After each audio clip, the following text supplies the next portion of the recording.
Welcome to Fun Facts Daily, your source for just the good stuff. Monday through Friday, we're bringing fun facts and news you can use, all carefully curated to uplift and inform. So give yourself a break, relax, and learn something awesome in just a few minutes every day. Hi everyone, thanks for tuning in. I'm your host Kyle Wood, and today we're going to be learning some fun facts about pickleball. But before we get into those facts, let's warm up our brains with a little challenge to see if you can tell truth from fiction. Consider this. Many new players think the best strategy to dominate on the pickleball court is through a strong, fast serve. They think hard hits will win the points, but is that true? Is pickleball really a game of power?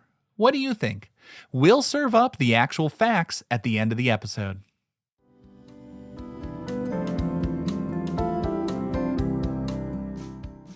Now for your word of the day.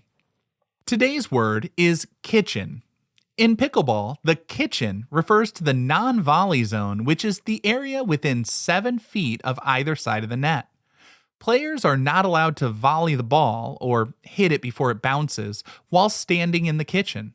This rule is a key strategic element of the game, encouraging dinks and volleys from further back in the court. The term kitchen is believed to have been borrowed from shuffleboard, where a similar area on the playing surface is also called the kitchen. These quirky and memorable terms are part of the charm of pickleball.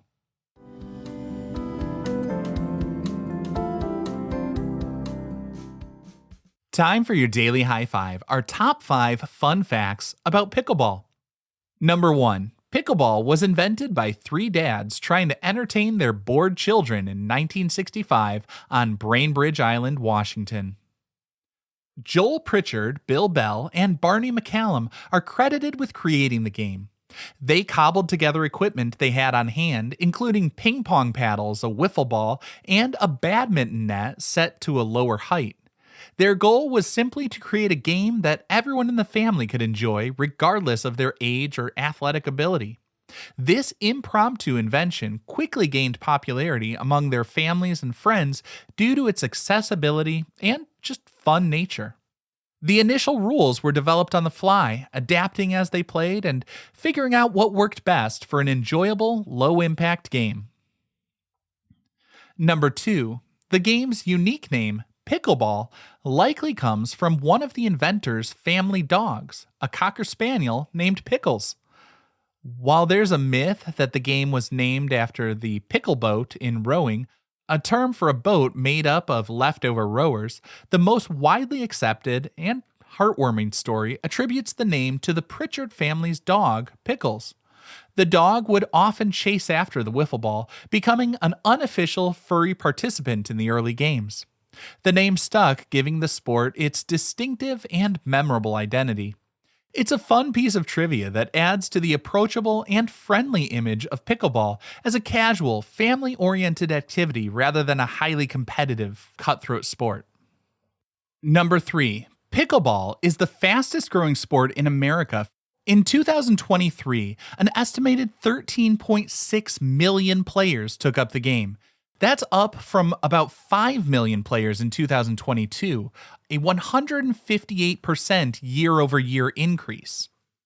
This surge in popularity is probably largely attributable to the way the dads designed it to be an accessible, friendly game. It has a low barrier for entry, it's relatively easy to learn, doesn't require expensive equipment, and it can be played by people of all ages and fitness level. This inclusivity makes it a perfect social activity and a great way to stay active. The rapid growth in the popularity has also led to a significant increase in dedicated pickleball courts, both indoors and out. The number of places to play pickleball grew by 22%, with over 11,000 courts now available across the US. Number 4. The smallest official pickleball court measures 20 feet wide by 44 feet long, making it adaptable for various spaces. This relatively compact court size is one of the reasons for pickleball's accessibility. It can be played in smaller areas than tennis or badminton, making it suitable for community centers, repurposed tennis courts, and even backyards. The smaller court also contributes to the game's less physically demanding nature compared to other racket sports. While the court is small, the strategy involved in pickleball is surprisingly deep, utilizing precise shot placement, soft dinks, and quick volleys. The dimensions allow for engaging rallies and strategic play without requiring players to cover vast amounts of ground.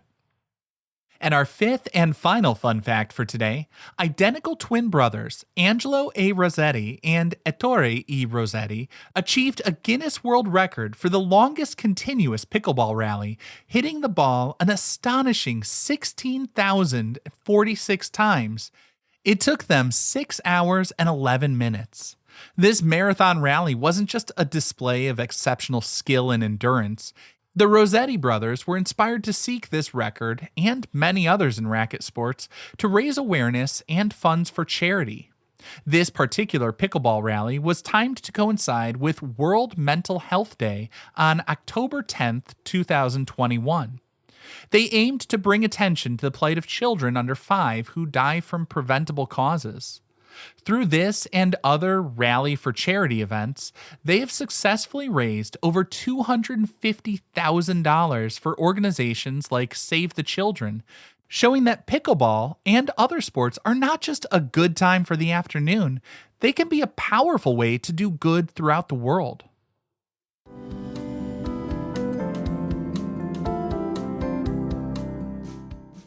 Now for some news you can use. If you're just starting out in pickleball, here's a great tip. Focus on mastering the dink shot. A dink is a soft shot that lands just over the net into your opponent's kitchen, the non-volley zone. It's a fundamental shot that can quickly turn into your secret weapon. To hit a good dink, stand close to the kitchen line with your knees slightly bent and your paddle face slightly open, angled upwards. Use a very light grip, like you're holding an egg you don't want to break. Instead of a strong swing, think of it more as a gentle lifting or pushing motion, making contact with the ball slightly in front of your body. The goal is to get the ball to arc just over the net and land softly in your opponent's kitchen, forcing them to hit up. Practice consistency by aiming for specific spots in the kitchen, maybe using a target like a hula hoop or tape to improve your accuracy.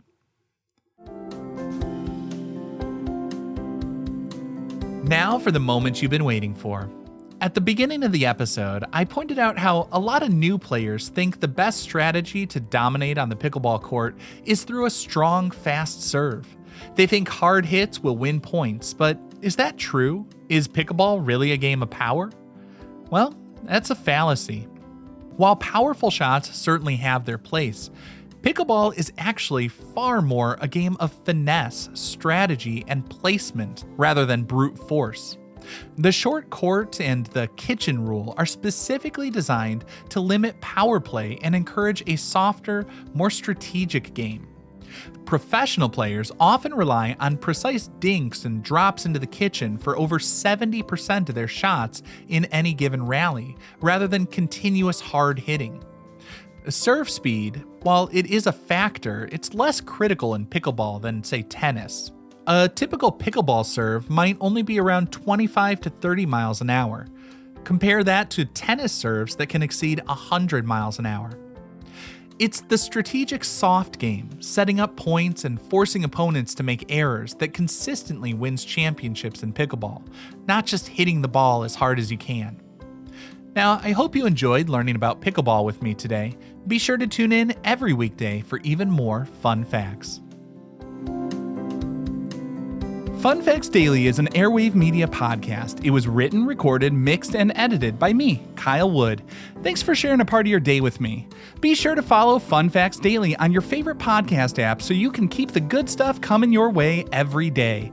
And if you like the show, please do me a favor and leave a kind rating, review, or just tell your friends about it.